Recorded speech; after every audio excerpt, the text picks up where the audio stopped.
Let's get right into it. Unity. So, mind, body, spirit, as far as unity. You talk a little bit about it. I want to hear what you got to What say. is unity?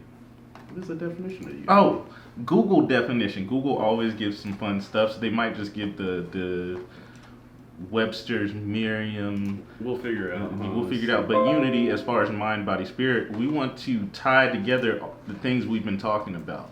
Okay, let's go to the to the definition of unity right here. Okay. So the definition of unity, as by Google from Oxford Languages. See that at the bottom? I didn't even know that. Oxford languages. Okay. Oxford. Unity, the state of being united or joined as a whole. Oh, you know what? I like number 2. What it says there. The number one. It's talking about mathematics though. Like the slope of each dotted line is less than unity. So But that's a lot of people have that mindset.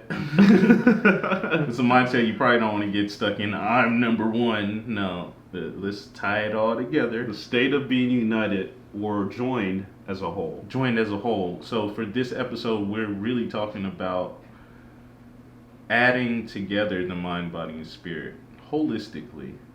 And what does that look like as a martial artist? What that looks like is the image that most people think of when they think of unity, or at least the image I think of, is someone meditating.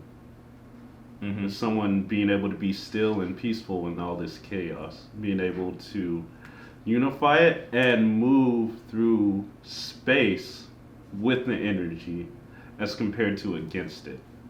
That's really what unity is to me. You move with what is around you.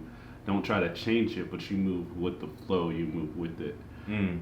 And you use your mind to think through it, to have discernment. You use your body to move through it or around it or wherever it's going or taking you. And you use your spirit for the intention from your emotions. Intention, emotions.